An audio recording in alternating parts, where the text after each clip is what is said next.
I've gotten my perspective in order. I was not safe for you last night, begging her, please let me come over and apologize to you, to the baby, and her older son, Sasha, who's about 12 years old.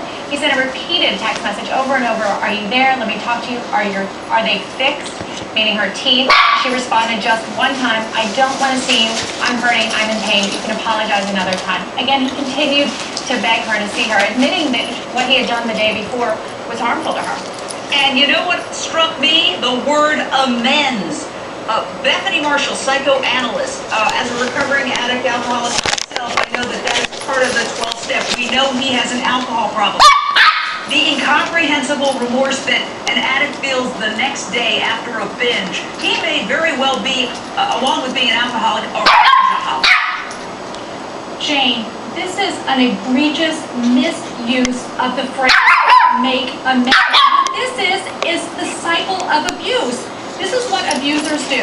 They're pathologically jealous. They want to have control over the woman. When the control slips, they go out of control. They denigrate. They go on a rant. And when they know they've gone too far, then they feel remorse. Then they try to get back into the woman's good graces. And what I see this as being is a big manipulation.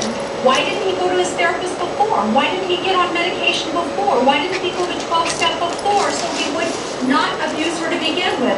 This is after the fact. This is the honeymoon cycle of the stages of abuse. Well, let's bring in the lawyers on this one.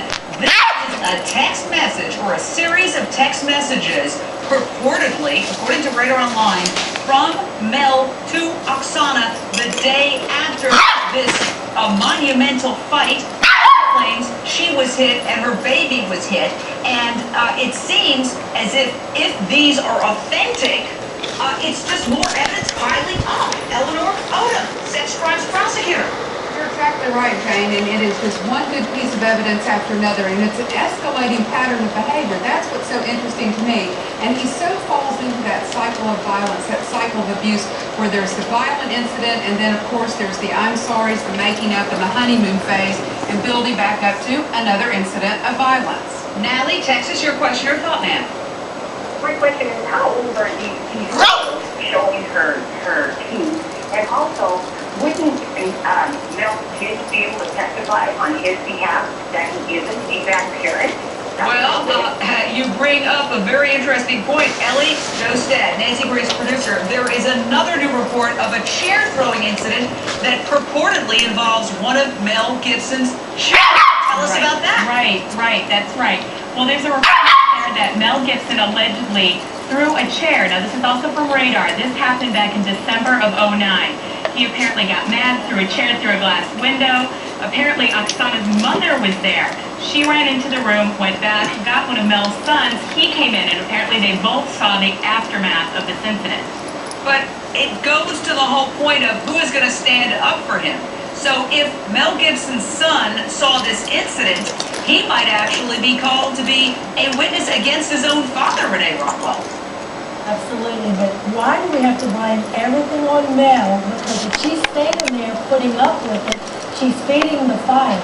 Jane, obviously, she knows how to push his buttons, so I can't believe him totally honey, responsible. don't you stick up for the women? I No, mean, not necessarily. come on. I don't think we just have one bad guy in this deal. He is trying to get a handle on his problems. Yes, he's probably got a drinking problem.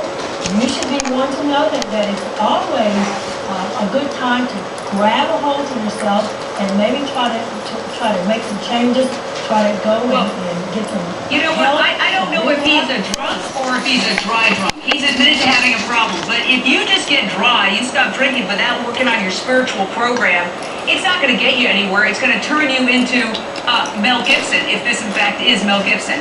So I think this is more about his attitude about women, and we're going to play a tape that reveals the conflict between these two over what her role and her freedoms should be. And she says she was being stuck in a hole. So we're going to play that in a little bit because